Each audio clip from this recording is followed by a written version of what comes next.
Okay, I'm here today to talk about tagging screens onto our pass concepts and pass routes. The why behind it is just because we felt like we needed to give our quarterback an answer for when things broke down in the pass game, especially with our quick game concepts. We kind of had some frustration where we call a concept that we thought was going to be there, and then all of a sudden post snap it's not there, and the quarterback's freaking out. So, the ability to add a screen onto that gives him an out, gives him, kind of an answer for, when things fall apart. With that in mind, we determine our screens based off of a count system. So we have screens that are a 1 count, a 1.5 count, and a 2 count. And those are all based off of, how many seconds the offensive line will engage their blocks before they release to screen. So the first one that I'm going to show up here on the board is, this is going to be our tunnel screen. So this is a 1 count screen. And, these screens can be tagged to any pass concept, any route. The important thing is to tag the proper screen to the timing of the route and the concept. So what I'm going to show today is our tunnel screen that's paired with our stick. Stick is a concept that we run a lot of, and so this was kind of a way to help us, also protect our stick and, influence a defender at the same time. So what we'll do out of a 3x1 set, we'll just run our typical stick concept. So that's a fade by number 1. That's an out, a speed out by number 2, and then number 3 runs what we call the stick route, which is basically a 5-yard hitch with the option to also go out depending on the leverage of the linebacker inside that he's reading.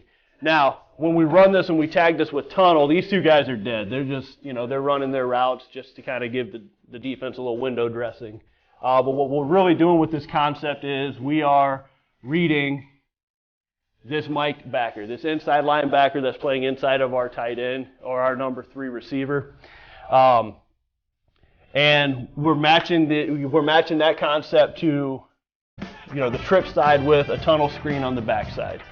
Now the blocking scheme for our tunnel, the way that we block it, it's actually going to be a little bit different this year from what we did last year. Our tackles are going to block on, so they're going to find the guy who's head up or outside. They're pass setting just like normal. So they're going to retreat, and the idea is they want to take these outside defenders, defensive ends if you will, whoever it might be, and they want to try to run them upfield. Okay, past the quarterback and past the drop. Now, our guard center and guard, these are the guys that are going to release on our tunnel screen. So our play side guard, the guard closest to the tunnel, he's the first out. So he's going to block. Since our tunnel screen is a 1 count, all 3 of these guys are saying 1,000, and then they're going on their route to block the tunnel. So he is 1,000. If he's got a guy, inside or outside, he's going to help protect 1,000. And then since he's the first out, his job is to go straight down the line of scrimmage. We tell him if he's on the side with the sticks, we try to tell him to go right at the down marker. That way he's taking a straight path, finding the first guy he sees, because if you allow him to get too far upfield, he's gonna run past that corner that he should be blocking on this play. Our center's our number 2. He's 1,000. Then he's gonna release right behind the guard, and he's looking into the alley. So he's blocking the first thing up into the alley, and he's looking to his inside. Our backside guard, he's also 1,000. As he releases, he's looking for an immediate threat. So if there's a linebacker, if there's a safety that's dropped down, whatever it is, as he releases, if there's a dude there right now, he's going to take him. If not, as he releases through, he doesn't see anybody, he becomes what we call a rat killer. So he's going to turn around, and he's going to find that backside guy that can stop this play. Because every now and then you get that defensive tackle that's well coached, reads the screen, and then he wants to go ahead and, drop into coverage because that's what defensive linemen like to do. They don't like, So he's got to find that guy, and he's got to make sure he takes care of him if there's no immediate threat.